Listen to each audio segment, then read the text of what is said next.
Hello friends, स्वागत है आपका अपने परिवार एमएस स्टडी पॉइंट में। तो दोस्तों, आज हम इस वीडियो में बात करने वाले हैं कि अंतःकोण और बाह्यकोण होते क्या हैं और इसके अंतर्गत आने वाले जो आपके संगत कोण है, एकांतर कोण है और शीर्षाभिमुख कोण है, ये क्या होते हैं। जैसे इसके अंतर्गत आपको मिलेगा संगत कोण, ठीक है दोस्तों। उसके बाद आपको मिलेगा एकांतर कोण और एकांतर कोण के बाद आपको मिल जाएगा क्या, शीर्षाभिमुख कोण। आखिर ये शीर्षाभिमुख कोण क्या होते हैं, ठीक है दोस्तों। तो चलिए देखते हैं, वीडियो के अंत तक बने रहिएगा। अब हम ये समझते हैं कि आखिर ये अंतःकोण और बाह्यकोण होते क्या हैं और उसके अंतर्गत आने वाली आपकी संगत, एकांतर और शीर्षाभिमुख कोण क्या होते हैं। चलिए सबसे पहले हम चर्चा करते हैं अंतःकोण के विषय में कि आखिर ये अंतःकोण होता क्या है। अंतःकोण को समझने के लिए सबसे पहले एक काम करना पड़ेगा हमें कि ज्यामिति में जब कोई दो रेखा समांतर होती है और उसे कोई एक तिर्यक रेखा प्रतिच्छेदित कर रही हो तो अंतःकोण कौन से बनेंगे और बाह्य कोण कौन से बनेंगे, इसे हमें ध्यान में देखना है, ठीक है।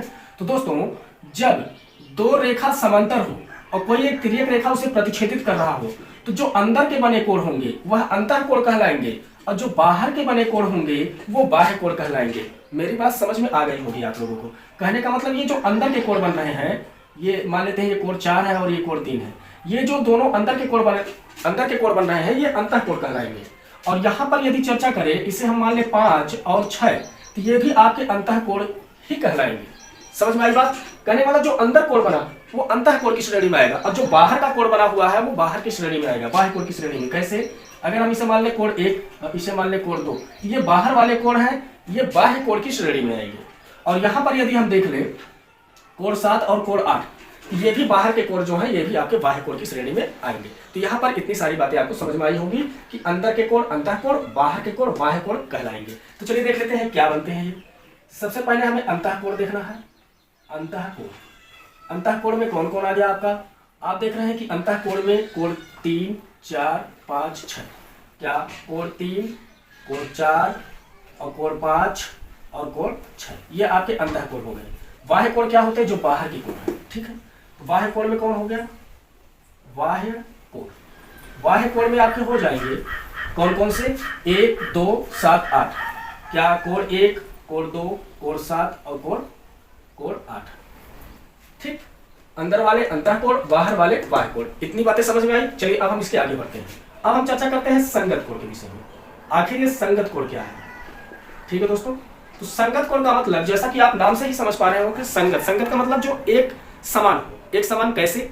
जो एक दिशा में हो और एक स्थिति में हो, उसे हम संगत कोण कहते हैं। कैसे देखते हैं? यहां पर आप देखेंगे, जब कोई दो रेखा समांतर हो, कोई एक तिर्यक रेखा प्रतिच्छेदित की जा रही हो, तो यह कोण और यह कोण जो होंगे ये आपके संगत कोण कहलाएंगे। क्यों? क्योंकि यह एक ही दिशा में है और एक ही स्थिति में है, ऊपर की तरफ। इधर वाले दिशा में ऊपर की तरफ है, इसलिए जब एक ही दिशा में हो, एक ही स्थिति में हो तो संगत कोण कहलाते हैं, ठीक है। तो कहने का मतलब कोण 1 और कोण 2 ये दोनों आपके संगत कहलाएंगे। अगर यहाँ की बात की जाए तो कोण ये और यहाँ की बात की जाए कोण ये आपस में क्या कहलाएंगे? संगत कोण कहलाएंगे। तो चलिए देखते हैं, इसमें हम ढूंढते हैं संगत कोण कहाँ मिलेगा आपको। तो सबसे पहले कोण 1 और कोण 5 ये आपस में संगत कोण है, लेकिन संगत कोण सदैव समान होते हैं, बराबर होते हैं, ठीक है। संगत कोण का जो युग्म होता है वो क्या होता है? बराबर होता है। तो संगत कोण में आप कह सकते हैं कोण 1 और कोण 5 बराबर है। पहली बात तो कोण 1 और कोण 5 में जो संबंध बना है वो संगत कोण का संबंध बना है और दोनों आपस में बराबर होंगे। यहाँ पर देख लेते हैं कोण 2 और कोण 6, ये भी दोनों आपस में क्या है? संगत कोण है। क्या? कोण 2 और कोण 6, तो ये भी आपस में संगत कोण है और संगत कोण समान होते हैं। चलिए नीचे की तरफ आते हैं। कोण 4 और कोण 8 को देखेंगे तो ये भी आपके यहाँ का कोण और यहाँ का कोण ये भी आपस में संगत कोण है। क्यों? क्योंकि ये नीचे की तरफ है, दाहिने साइड, इसलिए। तो कोण 4 और कोण 8, कोण 4 और कोण 8 ये क्या हो जाएंगे? आपके संगत कोण। चलिए इस साइड में आइए। कोण 3 और कोण 7 ये क्या हो जाएंगे? कोण 3 और कोण 7 ये भी क्या हो गए? आपके संगत कोण की श्रेणी में आ गए। तो आई होप ये संगत कोण तक आपको समझ में आया होगा। चलिए अब हम चलते हैं एकांतर कोण की तरफ। आखिर एकांतर कोण होता क्या है और ये कितने प्रकार के होते हैं? तो आप ध्यान दीजिएगा, एकांतर कोण की पहचान हम करा देंगे। और एकांतर कोण आपका 2 प्रकार का होता है। कितने प्रकार का होता है? 2 प्रकार का एकांतर कोण। और वो दोनों प्रकार कौन कौन से होते हैं? पहली बात, पहला प्रकार होता है अंतः एकांतर। क्या? अंतः एकांतर कोण। और दूसरा जो होता है वो होता है आपका बाह्य एकांतर। क्या? बाह्य एकांतर। अब ये अंतः एकांतर और बाह्य एकांतर क्या होता है इसे देख लेते हैं। अंतः एकांतर का मतलब होता है कि जो अंतः कोण है यदि उसमें एकांतर का संबंध होगा तो वह अंतः एकांतर कोण कहलाएंगे, ठीक है दोस्तों, जैसे आप देख पा रहे होंगे कि ये अंतः कोण है, लेकिन इसमें एकांतर कैसे समझेंगे, चलिए देखते हैं।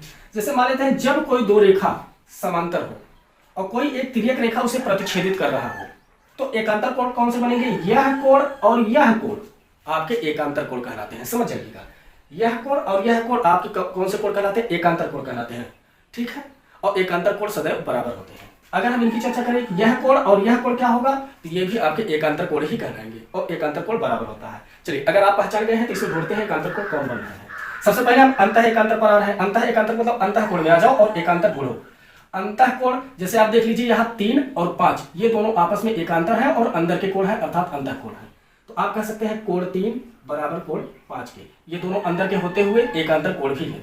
और 4 और 6 पे आ जाइए, ये भी अंदर के होते हुए एकांतर है, तो लिख सकते हैं कोण 4 बराबर होगा कोण 6 के। अब हम आते हैं बाह्य कोण पर। आखिर बाह्य एकांतर क्या होता है। बाह्य एकांतर का मतलब जो बाह्य कोण हो और एकांतर हो, उसी को हम बाह्य एकांतर कहते हैं।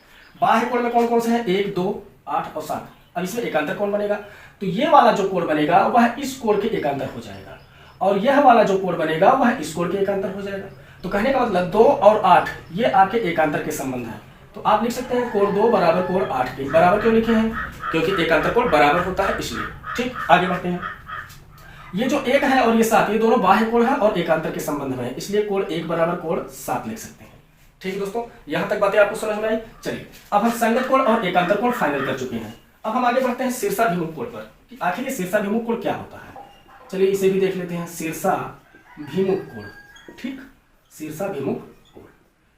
शीर्षाभिमुख कोण क्या होता है, सबसे पहले इसे समझ लीजिए। शीर्षाभिमुख कोण होता क्या है। शीर्षाभिमुख कोण का मतलब होता है कि जब दो रेखा किसी एक बिंदु पर प्रतिच्छेदित करती है तो उसके जो आमने सामने का कोण होता है उसी को हम लोग शीर्षाभिमुख कोण कहते हैं। क्या, कि जब कोई दो रेखा इस प्रकार से प्रतिच्छेदित कर रहा हो, किसी एक बिंदु पर प्रतिच्छेदित कर रहा हो, तो जो आमने और सामने का कोण होता है यही आपका शीर्षाभिमुख कोण कहलाता है, और शीर्षाभिमुख कोण सदैव बराबर होता है।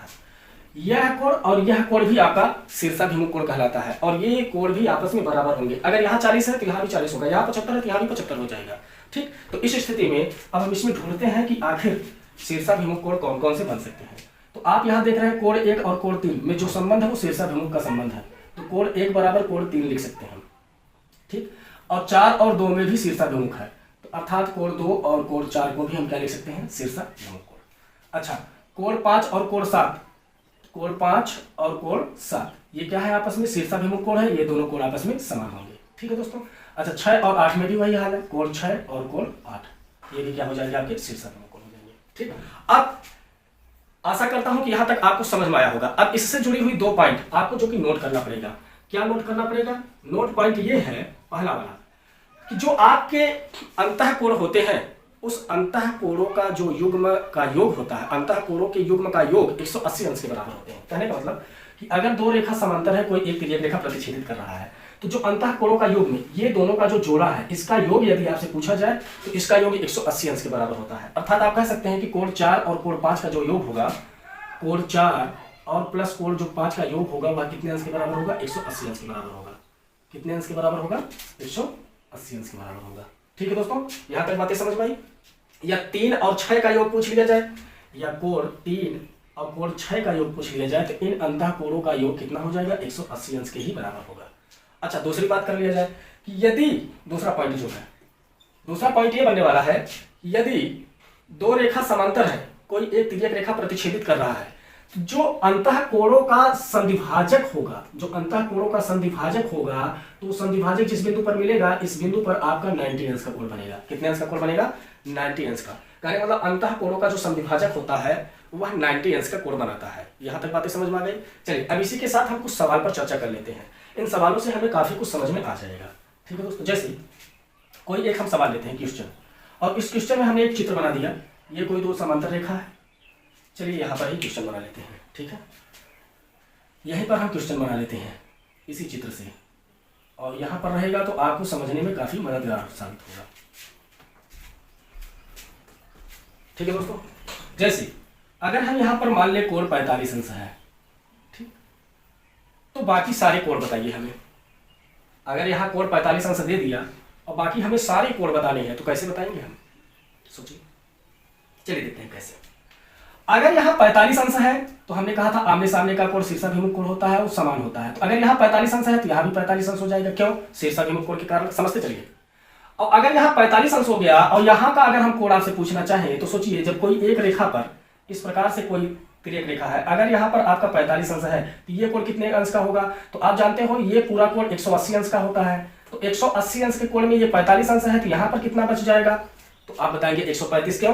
क्योंकि 180 में से आपको 45 घटाना पड़ेगा। तो जब 180 में से आप 35 को घटाओगे तो 10 में से 5 गया 5, 7 में से 3 गया 4 और ये 1। ठीक है, आपका कितना बन गया? 145।